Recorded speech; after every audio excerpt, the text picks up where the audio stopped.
Mr. Bhutto, do you think that President Yahya should now hand over power to you?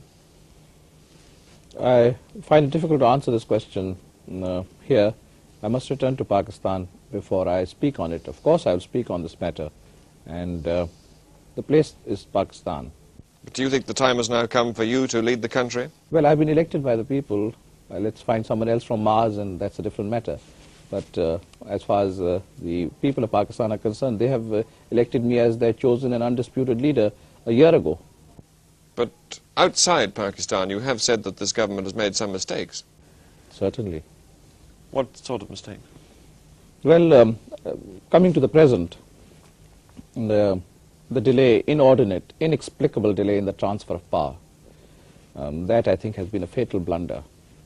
Power should have been transferred much earlier. To whom? To us, to the elected people. Elections were held, and the results of the elections should have been implemented so that we could have sought a political settlement.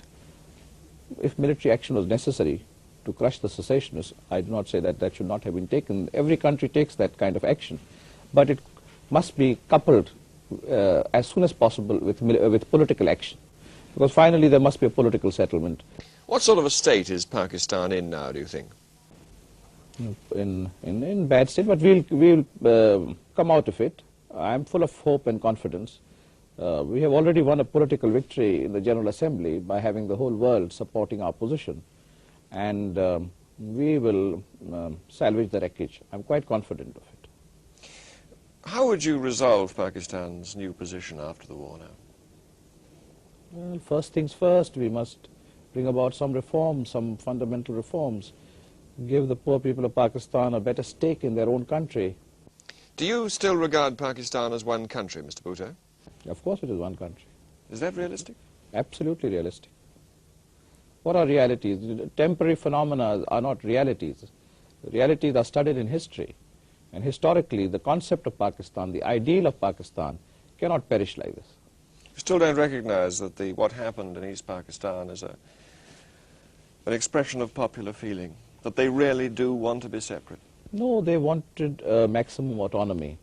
And the line between maximum autonomy and secession can be a thin one, or it could be made to appear to be a thin one.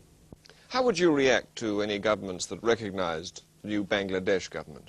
A hostile act? Well, the British people are a great people. We have great admiration for the British people. But I'm afraid the role of the government has been most partisan and unfair towards Pakistan, if I may say so quite bluntly. And this is a long story. I think They haven't defended India's action, have they, the British government? Well, the Indians were receiving missiles and arms right through the war. British factories were working night and day to provide little India pitted against a big Pakistan with arms.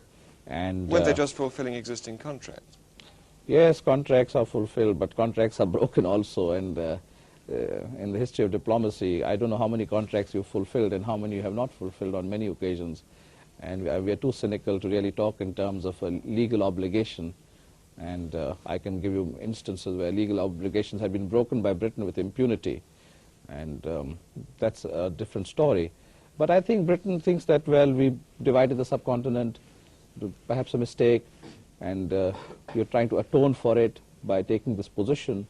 But unfortunately, tea is a very good thing, but tea interests and all have got involved.